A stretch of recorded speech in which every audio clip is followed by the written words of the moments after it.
আসসালামু আলাইকুম। যে যেখান থেকে ভিডিওটি দেখতেছেন সবাইকে মনোযোগ দিয়ে ভিডিওটি দেখার জন্য অনুরোধ করছি। আমি যে জায়গাটি দাঁড়িয়ে আছি এই জায়গাটি হচ্ছে হবিগঞ্জের জালালাবাদ কোয়াই যে নদীটা এটার বাঁধ ভেঙেছিল এর পাশে হচ্ছে ওনার গড়, এর পাশে রয়েছে আরেকটা গড়, অর্থাৎ এদিকে বেশ কয়েকটা গড় বেশি ক্ষতিগ্রস্ত হয়েছে। আর ওনার গড়টা যেহেতু একবারে কাজ দিয়ে নদীর বাঁধটা ভেঙেছে, ওনার ক্ষতিটা মোটামুটি অনেক বেশি হয়েছে। গড়টা মেরামত করতে এখন অনেক টাকার প্রয়োজন। পাশাপাশি এখানে আরও বেশ কয়েকটা গড় আছে ভেঙে গিয়েছিল প্রবল স্রোতে। তো যেহেতু প্লাবিত হয়েছিল অত্র অঞ্চল, সব গ্রামে কিন্তু পানি প্রবেশ করছিল। আর যারা বাঁধের পাশে বসবাস করত তাদের পানিটা একটু বেশি এবং গড়ের টিন খুলতে হয়েছিল বা ভেঙে গিয়েছিল। আর প্রবল স্রোতে যে পানিগুলো এলাকায় প্রবাহিত হয়েছিল বা প্রবেশ করছিল তখন এই স্রোতের কারণে কিন্তু অনেক টিন ভেঙে গিয়েছিল। তো এখন বুঝতে পারতেছেন বন্যার পরবর্তী যে ক্রাইসিসটা, এটি হচ্ছে সবথেকে বড় একটা ক্রাইসিস। এই ক্রাইসিসে আসলে অসহায় মানুষের পাশে তার থাকা উচিত। আর উনি হচ্ছে হিরাজ কাকা, আর ওনার আশেপাশে আরও বেশ কয়েকটা ঘরবাড়ি রয়েছে। যারা স্বেচ্ছাসেবী ডোনেশন করেন বা মানুষের সাহায্যে এগিয়ে আসেন, এদিকে একটু ভালোভাবে মন দিবেন। আর আমি ঠিকানাটা দিয়ে দিব আমার ভিডিওতে।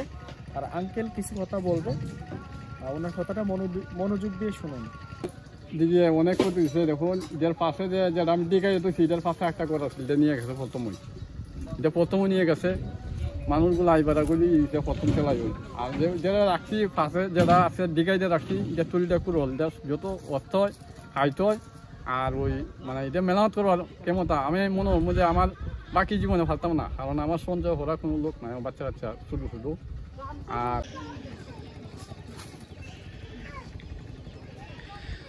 হবিগঞ্জের জালালাবাদ কোয়াই নদী যেদিকে ভাঙছিল এর পাশেই হচ্ছে এই গড়টা। আর এই গড়টা বেশি ক্ষতিগ্রস্ত হয়েছে, যার ফলশ্রুতিতে ওনার ঘর বাড়িগুলো মেরামত করতে বেশ টাকা পয়সা লাগবে। এই হচ্ছে এই গড়ের সর্বশেষ অবস্থা। এই গড়ের মালিক হচ্ছে মোহাম্মদ ইরাজ মিয়া, অর্থাৎ ওনার যে গড়টা এটি হচ্ছে জালালাবাদ কোয়াইট যে বাঁধটা ভেঙেছিল এর পাশেই হচ্ছে ইরাজ কাকার গড়। তো গড় যখন ভাঙছিল মানে বাঁধ কোন সময় ভাঙছিল? এটা ফইলাগুলা ভাঙিয়ে দিচ্ছে, ওই বাংটা বানতে আজকে ভাঙিয়ে দিচ্ছে। আমার এখানে এই সাইডে গড় আসলে একটা এটা নিয়ে গেছে। এর ফলে যে ওইখানে যে অবস্থা আছে মানে ওইটার দিকে তুলছি, এটা মানে মাটি টানতেছে এটা লামতাছে।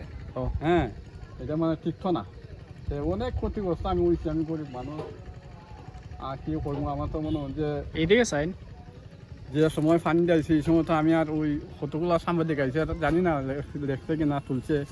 আমি আসলাম আমার ঘরে দৌড়ে ওই বাচ্চা নরানি নিজের ওই মালছে বা নরানি দিয়ে আমার কিছু ওই টানাটুনি হতে হতে আমি এদিকে মানুষ মনে হাজার মানুষ হয়েছি।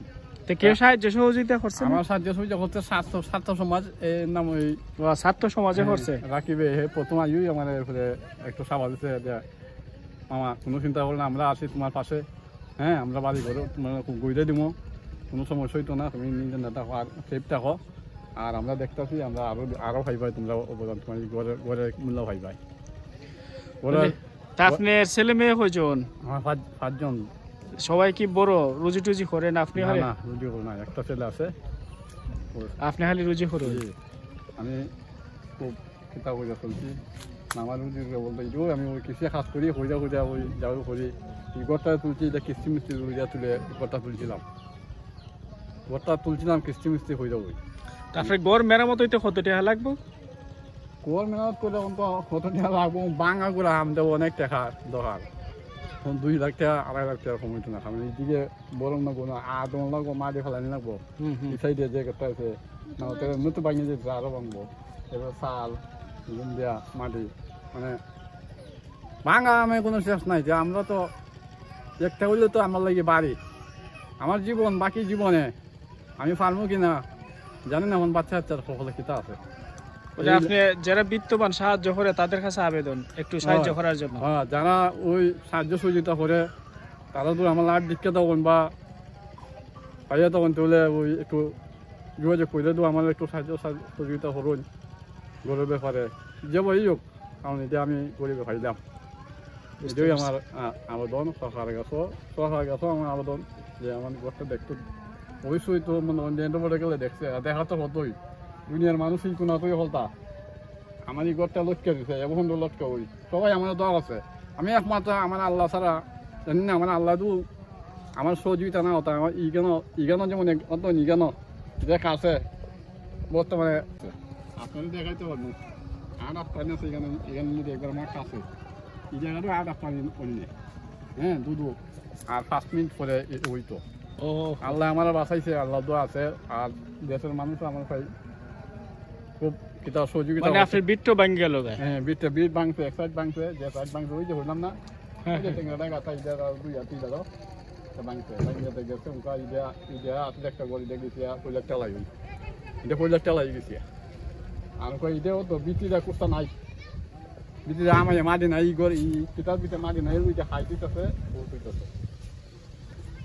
এই হচ্ছে গড় আর গড়টা এখনো মেরামত করা হয়নি যেহেতু বন্যা কবলিত আর প্রবল স্রোত হওয়ার ফলে টিনগুলো বাধ্য হয়ে খুলতে হয়েছিল না হলে গড়টা ভেঙে যাইতো প্রবল স্রোত যেহেতু ছিল তো বুঝতেই পারতেছেন এই আশেপাশের যে গড়গুলো উঠানগুলো বা জমিগুলো অনেকটাই ক্ষয়ক্ষতি হয়েছে আর ক্ষয় হওয়ার ফলেই কিন্তু তাদের এগুলো পুনর্বাসন করতে অনেক টাকা লাগবে এবং অনেক দিন লাগবে আর এদিকের যে যারা খয়ের ফারে বসবাস করে তাদের অর্থনৈতিক অবস্থা আসলে দুর্বল